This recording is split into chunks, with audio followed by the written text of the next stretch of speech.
Good morning, listeners. This is Linda from News in Bed, wishing your family a warm and happy holiday season. We would like to share with you the story of how Rudolph the Red-Nosed Reindeer came to be, as written by Jeffery C. Olsen. As the holiday season of 1938 came to Chicago, Bob May wasn't feeling much comfort or joy.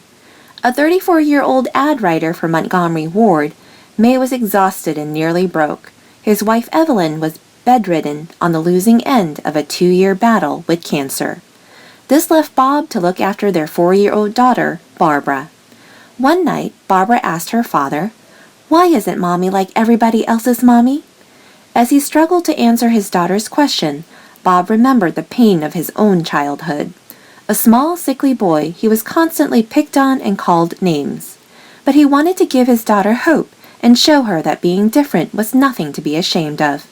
More than that, he wanted her to know that he loved her and would always take care of her. So he began to spin a tale about a reindeer with a bright red nose who found a special place on Santa's team. Barbara loved the story so much that she made her father tell it every night before bedtime. As he did it, it grew more elaborate. Because he couldn't afford to buy his daughter a gift for Christmas, Bob decided to turn the story into a homemade picture book. In early December, Bob's wife died. Though he was heartbroken, he kept working on the book for his daughter. A few days before Christmas, he reluctantly attended a company party at Montgomery Ward. His co-workers encouraged him to share the story he'd written. After he read it, there was a standing ovation. Everyone wanted copies of their own. Montgomery Ward bought the rights to the book from their debt-ridden employee. Over the next 6 years, at Christmas, they gave away 6 million copies of Rudolph the Red-Nosed Reindeer to shoppers. Every major publishing house in the country was making offers to obtain the book. In an incredible display of goodwill, the head of the department store returned all rights to Bob May. 4 years later, Rudolph had made him into a millionaire. Now remarried with a growing family, May felt blessed by his good fortune. But there was more to come. His brother-in-law, a successful songwriter named Johnny Marks, set the uplifting story to music. The song was pitched to artists from Bing Crosby on down. They all passed. Finally, Marks approached Gene Autry. The cowboy star had scored a holiday hit with "Here Comes Santa Claus" a few years before. Like the others, Autry wasn't impressed with the song about the misfit reindeer. Marks begged him to give it a second listen. Autry played it for his wife, Ina. She was so touched by the line, "They wouldn't let poor Rudolph play in any reindeer games," that she insisted her husband record the tune. Within a few years, it had become the second best-selling Christmas song ever, right behind White Christmas. Since then, Rudolph has come to life in TV specials, cartoons, movies, toys, games, coloring books, greeting cards, and even a Ringling Brothers circus act.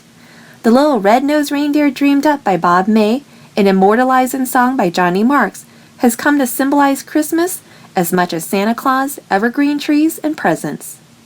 As the last line of the song says, he'll go down in history.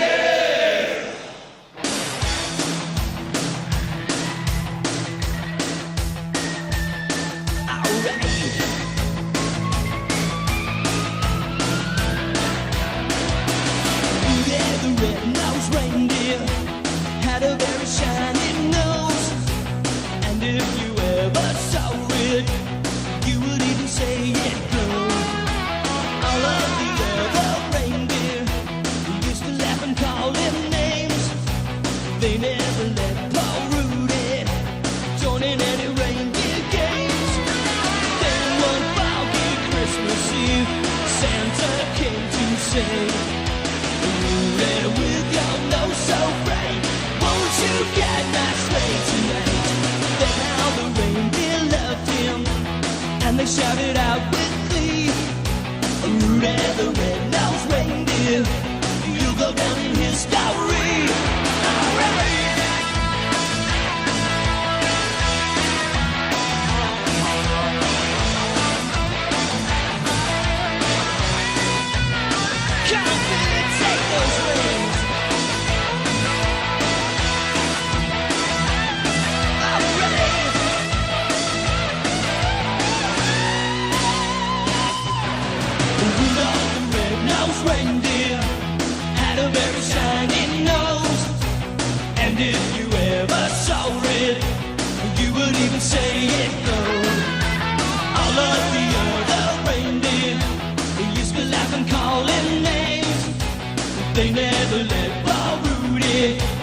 joining any reindeer games.